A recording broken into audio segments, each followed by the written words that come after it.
Hey everyone, Jag Taggart 93 here with another edition of Jag Taggart 93 Remembers. This one will be talking about Karate Kid, the movies, my memories of watching those movies, and the new YouTube series, Cobra Kai. So, Karate Kid, I first saw the first movie when I was a child. I saw it when I was a kid actually, and of course, like many kids, it got me into martial arts. I joined Kempo Karate, and as soon as I got my black gi, which I had my grandmother sew a cobra patch onto the back of it as soon as I could, I tried the crane kick in my first sparring tournament. I remember that really well, actually. I remember going to that tournament and needing one more point to defeat my opponent, and I thought, you know what, I'll try the crane. So I went into my crane, and as I'm doing it, I could hear my teacher shouting from the sidelines, "What are you doing?" I ignored him. I tried the kick, which got blocked, and I got a thrust punch to the abdomen. Uh, So yeah, that didn't work out. So I went back to the side, and my teacher said, "Okay, look, next time you do that, do not have your arms all the way out to the side like that. Keep them in front of you to block in case you get caught like that." Or wait a minute, you know what?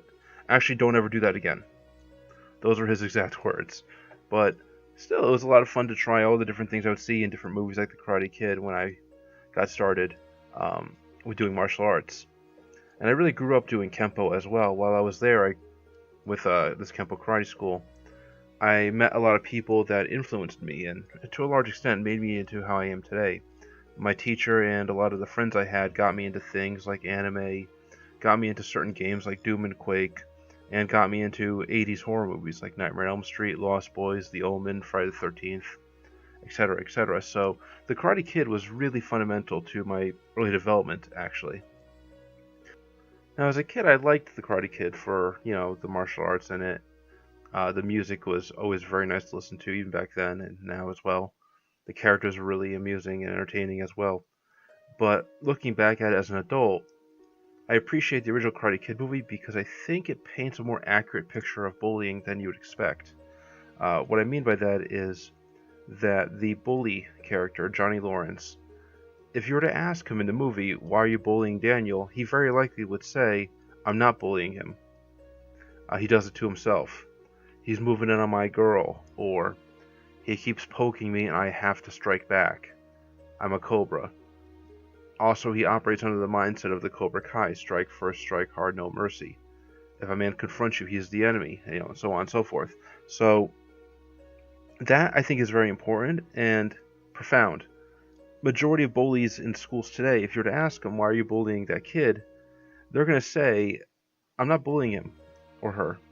They do it to themselves, or we're just teasing," or they give some sort of reason where they think it's accepted, for one reason or another. Also, bullying refers to an action, and bullies are what they do. So it's totally possible for someone who is a victim or survivor of bullying to become a bully themselves or be bullying, or someone to be a victim and a bully at the same time. But now I'm getting off track. Good thing I got this outline here to help me out. So, one other thing I appreciate about the original Karate Kid movie is the amount of heart that it has, which is something thankfully carried over in the new YouTube series, which I'll talk about when I get there, but especially at how it looks at fatherhood. Again, like how bullying isn't so much what people are as much as what they do. I believe the same thing is true of parenting as well. Daniel doesn't have a father figure before he meets Miyagi. Miyagi acts like a father, is a mentor for Daniel, is even closer to Daniel than his mom, actually. So, one would very rightly argue that Mr. Miyagi was essentially Daniel's father when he was growing up. Now, what really makes this movie memorable is the standout performances. You got a lot of major characters that are amazing, memorable, great, and a lot of minor characters too that are very memorable. Characters that you will remember, but you're not sure why you remember them. Of course, there is the over-the-top karate teacher, Sensei John Kreese, played by Martin Kove. And of course, Mr. Miyagi, who is great in each and every single movie he's in. Then you have the Cobra Kai students, Dutch, Bobby, Tommy, and Johnny. One thing I always appreciated about the Cobra Kai students was that even though they practice the same art and have the same ethos, the way that they fight is very different as well. Their stances are different, how they move is different, and it's almost as if they're each representing a different kind of style of karate. Not sure why it's like that, but it is. It's really cool. Speaking of karate, You will remember, of course, the semi-finalist that Johnny squares off against, Daryl Vidal, who tries his own version of a hurricane kick, actually, before he's eliminated from the tournament. And of course, a lot of people remember the referee from the Karate Kid movies. That is Master Pat Johnson of Tang Soo Do. And Master Pat Johnson did a lot of the fight choreography for the movie, actually did all of it. And he also helped train Johnny and a lot of the other Cobra Kai students and to get them ready for the role. So that was really cool. If you ever wanted to know, by the way, what art the Cobra Kai practices, it seems like there's a blend of a lot of different inspirations there, but the biggest one would be Tang Soo Do. Anyway, now we're on to part 2, which for a long time was actually my favorite of the Karate Kid movies. That changed a few years ago, and I'll get into that in a bit. But so, part 2 is about Mr. Miyagi returning home to visit his sick father. However, when he returns home, there's an old rival waiting for him. Now, for a long time, as I said, part 2 was my favorite. This is largely because the stakes in this movie are much higher than they were in the first movie. I mean, the first movie was important, especially for Daniel, to win that tournament and get the respect of his peers. However, here, it's a bit different. Miyagi's home village in Okinawa is at stake. Later, Daniel's own life is at risk, actually, in a final showdown between him and the antagonist, Chosen. Now, this movie also contains my favorite scene in the entire series, including the YouTube series, still. And that scene is the one where Daniel is comforting Mr. Miyagi after Miyagi's father passes. For a long time, we saw Miyagi be the support for Daniel, be the guide, be the mentor, or give him wise, words of wisdom. Very rarely do we ever see it returned. Daniel be the mentor figure to Miyagi. There is that one brief moment of weakness, of vulnerability, actually not really weakness, of vulnerability in the first movie where Mr. Miyagi gets drunk and Daniel has to, basically put him to bed and make sure he's okay.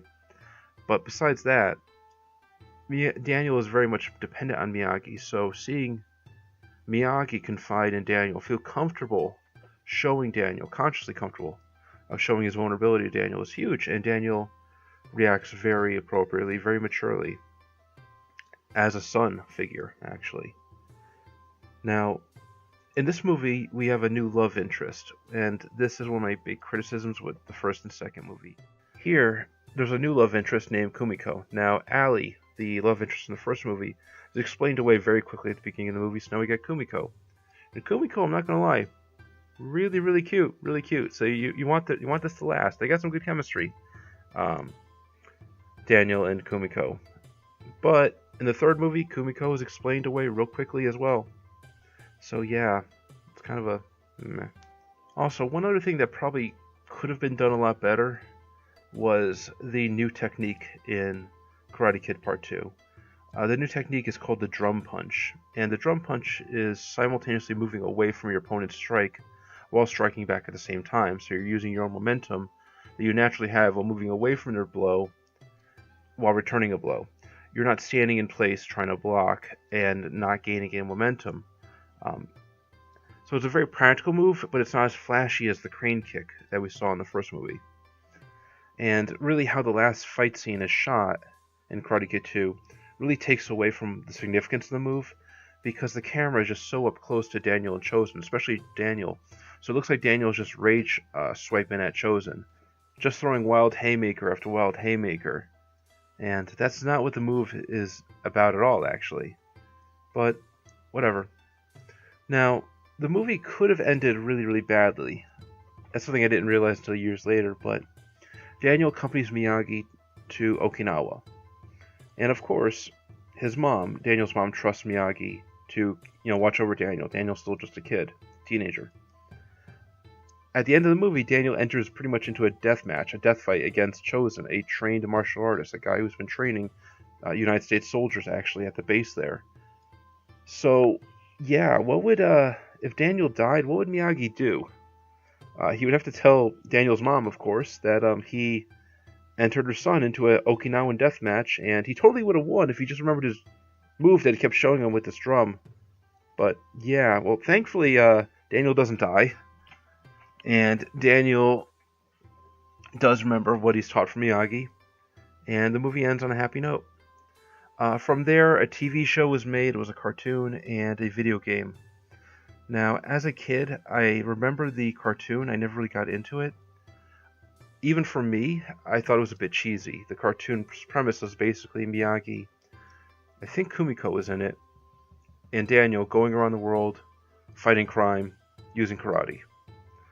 And that just seems so contrary to what the first and second movie were about. Instead of Daniel and Miyagi going out and actively seeking problems to fight, they naturally live, and as things occur, they handle them. You know, it just seemed very contrary to the spirit of Miyagi-Do karate to go out and look for trouble. Yeah. Now the video game, I played the heck out of it as a kid. I enjoyed it as a kid, but yeah, it has a lot of problems. Thankfully, it's short. I'm not gonna do a full-scale review on the game right now. It's not the point of the video. I'm just saying my memories of the game, and I remember playing the game, liking it, thinking it's kind of like Kung Fu, but not nearly as fun. I just wish that this game, which obviously copies Nintendo's Kung Fu, I wish they copied it a little more closely, and then the game would be so much better. So, the next movie, Karate Kid Part 3, which is actually my current favorite Karate Kid movie, for a lot of the wrong reasons. Now, it has a lot of problems, this movie. Karate Kid 3's plot doesn't make much sense when you really think about it, and seriously, if I was to really, really go in depth to Karate Kid 3, this video would be probably about 2 hours, so I'm going to try and keep this brief as possible. The message of the movie, too, is very jumbled as to what it's trying to teach the viewer, because each movie kind of has its own life lessons built in. That's kind of the spirit of Miyagi-Do karate, not just learning how to punch and kick, but also learning lessons for life, and the life lessons here are kind of garbled. Also, Miyagi and Daniel just really appear kind of foolish and stupid again and again. I apologize if you're hearing that. There's a firehouse nearby, and I'm hearing the truck go by. But anyway, Karate Kid 3 is about the Cobra Kai wanting to regain their prestige. And when I say the Cobra Kai, I mean essentially just Sensei John Kreese. Now, after the first tournament, and you see at the very beginning of Part 2, Johnny Kreese has I think I just call him Johnny Kreese. John Kreese has a bit of a fit outside in the parking lot, which the students get kind of rightfully weirded out by, and they basically quit the school. Now, Sensei John Kreese, being who he is, doesn't realize that it's his own actions which caused the downfall of his school. He blames it on them losing in the tournament to Daniel. So he's letting his anger get the best of him. That makes sense. Makes for kind of a weak story though, but still. He's letting his anger get the best of him, and he asks for the help of his friend, Mr. Terry Silver, a successful business owner who applies a lot of the ethics of Cobra Kai karate to his business practices. Now, Terry Silver agrees to help Sensei John Kreese. Basically, it's going to sound weird, punish Daniel by trying to recruit him as a student and then breaking him mentally, spiritually, and physically during the training, which isn't actually what happens. Yes, Daniel does come out kind of emotionally damaged from the training, and yes, he gets some bumps and bruises, but Daniel does kind of end up kind of being a badass actually from the training. In fact, I would argue if it wasn't for the conditioning and the training that Terry Silver put Daniel through, he probably wouldn't have come out of the tournament alive, even though he only had to fight one fight. I'm not going to get into why, because that's its own stupid reason, but anyway. In Karate Kid 3, Sensei John Kreese reaches out to his old war buddy, Terry Silver, a successful businessman who finances reopening the Cobra Kai, and they hatch a plan to not only break Daniel, but beat him also in the middle of the ring at the next Owl Valley tournament. Now, John Kreese doesn't have any students, so they hire kind of a karate mercenary, kind of similar to what I like to imagine that Cook Soul One School did back before UFC 8, when Gary Goodrich signed up for them, and they put a black gi and a belt on him with under a month of training, and because he was such a good fighter, and said, yes, go represent our school. And he did. But anyway, Mike Barnes enters the tournament under the Cobra Kai and wants to defeat Daniel in the middle of the ring. That's the deal. And not just beat him, but also humiliate him as well. The issue is that Daniel doesn't want to fight because Miyagi doesn't want him to fight. Let me rephrase it actually. Daniel does want to fight, but he doesn't want to fight without Miyagi training him. Miyagi refuses to train him, and the reason why Miyagi refuses to train him for the tournament isn't really clear. Miyagi says that karate isn't about sport, it's about self-defense, which is true, but one could argue that what you do in a point competition isn't actually really karate anyway. It's a demonstration and practicing an art as close as you can outside of legitimately having to punch people. But anyway, Daniel wants to train, and I think the other reason too why Miyagi refuses to train him is that, well, at this point Daniel is getting older. He is about to be 18 years old. He's still under 18, even though he does not look under 18 at all in this movie. But I think part of the reason why Miyagi refuses to train him in 3 is that Daniel essentially already knows all he has to know. He should be able to beat an opponent like Mike Barnes on his own. The only thing stopping him is really his lack of confidence.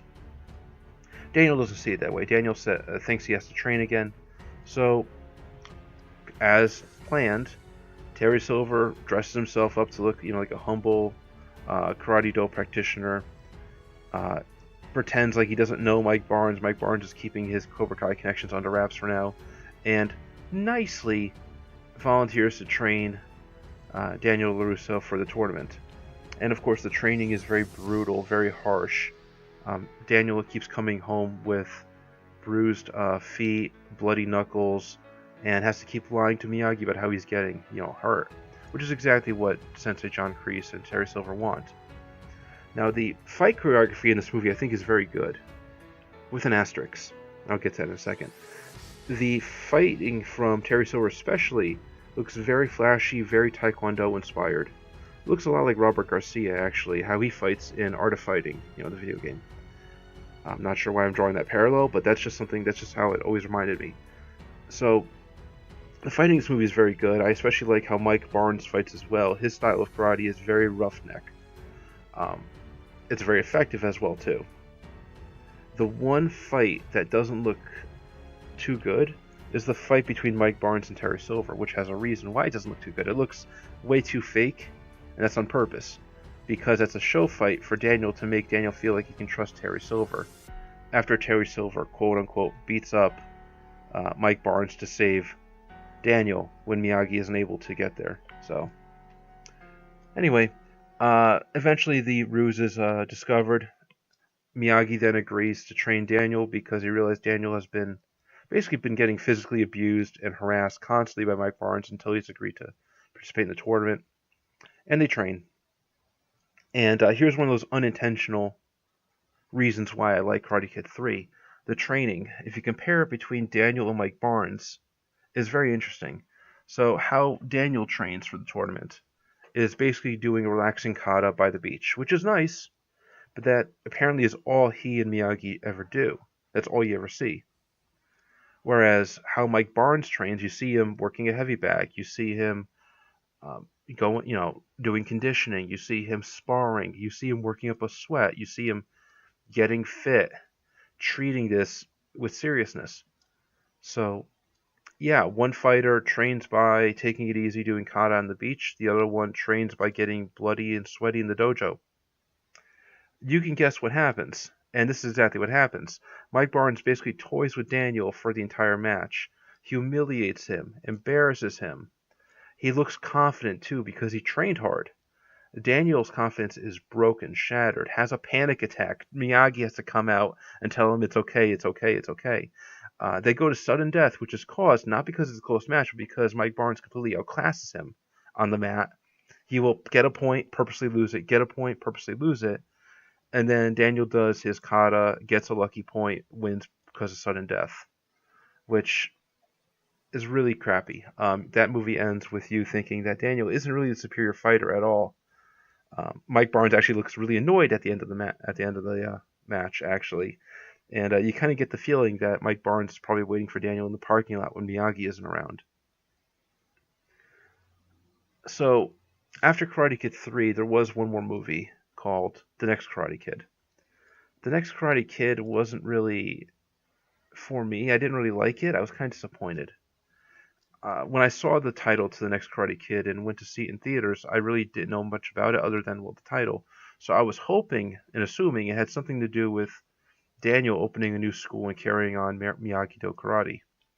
That's not at all what happens, actually. Instead, Miyagi trains a young female student to stand up to a very, very much overzealous band of hall monitors at her high school. Now, again, I'm saying I didn't really like the movie. It didn't do much for me. However, there are young martial artists who are now women, but were girls at the time who saw this movie and it got them interested in martial arts. So, if the movie spoke to you at all, awesome, right on. So after the next Karate Kid, there really wasn't really much until about 2007. I do remember in 2007 YouTube being very young, and one of the earliest YouTube videos I remember watching and really liking was a video called Sweep the Leg Johnny by No More Kings. And it features Johnny Lawrence and tells the story of the first movie told from his perspective. I'm going to include the link to the music video in my description, actually. Definitely check out the music video if you haven't. The video is very entertaining. The lyrics are pretty good, and you get to see a human side to Johnny Lawrence, a much more sympathetic version. And that gets carried over 10 years later to the Cobra Kai series on YouTube. Now, when I saw the preview for the show, the Cobra Kai series on YouTube Red, I was really, really, really worried. I was terrified that this was going to be bad. I was worried that it was going to be a parody, very similar in tone to the Ghostbusters remake, and I was worried because I saw the name of it was Cobra Kai. I was worried that they were going to make Johnny too sympathetic and make Daniel Lawrence out to be a complete idiot or villain, and have it just be tons of inside jokes and slapstick and just it be crappy. Thankfully, that's not the case. Thankfully, the new YouTube series, Cobra Kai, is amazing. It's great. Yes, you do see a more human side to Johnny Lawrence. Yes, he's a sympathetic character. He's a character with a lot of heart. He's still a bit of an ass. He does a lot of things in the movie, in the show, that are very hateable. However, when he does these things, he has to deal with them. There's consequences as well. Daniel, meanwhile, is very much an older Daniel. They did a great job with him being mature, but still having a lot of the mistakes and the foolhardiness of the young Daniel. So what I mean by that is Daniel is not nearly as annoyingly chatty as he was in the movies, thankfully. He grew up. He's much more mature. He runs a successful business as well. He's charismatic around people as well, too. He's not annoying. But he does make mistakes. He does act irrationally at times. At one point, he tries to get back at Johnny Lawrence for a perceived injustice, and it ends up hurting a bunch of other business owners. I don't want to go into spoiler territory, but he realizes his mistake, and just like when he was a kid, he needs that grounding. He needs that other voice to help him identify right from wrong. In the show, it's very much his family, especially his wife, that serves that purpose. And when it's not his wife, it's his own Miyagi-Do background and the lessons he remembers from Mr. Miyagi. So, both Daniel and Johnny provide equally sympathetic perspectives to the events that unfold around the new cast of characters, the new generation, if you will, of Karate Kid. Specifically, the main protagonists, Miguel, Amanda LaRusso, and Robbie, and Miguel's friends. I mentioned Robbie there, and one thing I can't get over is that Robbie, who is Johnny Lawrence's son, looks a lot like a very young Terry Silver. Now, Johnny Lawrence had a falling out with his ex-wife, Shannon, and they had a kid named Robbie. Now, this might just be headcanon, or maybe they just might come out and say it later. I'm only on episode 7, but I'm personally headcanoning, if that's a term, that Shannon actually had an affair with old Quicksilver, Terry Silver, and that caused her to become increasingly distant to Johnny. And of course, Johnny is no angel himself. Johnny's Johnny, so yeah, that's something I'm just pondering. I mentioned Miguel. Miguel is very much like the new Daniel, and like Daniel, Miguel has an issue with bullies at his school. So he goes to learn karate, and he's learning karate and how to stand up to bullies from Johnny Lawrence. an archetypical bully. So I think that's really cool, actually, seeing an archetypical bully character grow up and teach children, Miguel and his friends, how to stand up to bullies. Now, granted, his lessons aren't nearly as sagely or as wise or as easy to apply as Miyagi's. Again, I said it probably about 3 times already, but Johnny Lawrence can be an ass. He's Johnny. Also, he's very much a product of his time. He will give answers to problems and solutions to problems and say things that may work in the 1980s, but don't work too well in 2018. Even so, his heart is in the right place a lot of times, actually. He looks at Miguel as kind of like a son-like figure, even though he has an estranged son, Robbie, and who Robbie goes to, I don't want to spoil, actually, but you can probably guess, but I really love how this series, Cobra Kai, is returning to the roots, no pun intended, the strong roots, no pun intended, okay, pun intended there, of the Karate Kid series, with the main overarching theme of the original movie, fatherhood. This time being more from the perspective of the adult and telling from different sides of a coin, almost like a yin-yang. The Daniel LaRusso side with his daughter, and the Johnny Lawrence side with Miguel and Robbie. There's a lot of layers here, a lot of drama, a lot of heart, but when it wants to be funny, it's pretty darn funny as well too. So definitely check it out. I can't keep saying enough positive things about this show, other than thank you so much for making it. It's been an absolute treat for my inner child, and I'm a harsh critic when it comes to properties that I love. If you've listened to my rant about the new Star Wars movies, then you know that. Or if you ever asked me for my thoughts on the new Doom game, you know that. You know that I can be very prickly about properties that I love being treated with respect and care. And thankfully, Cobra Kai treats the original Karate Kid with total reverence, respect, and puts forward a product that is very heartfelt, but at the same time extremely enjoyable to watch for old fans of the series or even young people today. Alright, and that's really all I have to say about it. Thank you all for watching. Until next time, strike first, strike hard, show no mercy. This is Jag Taggart 93 signing out. Have a good one.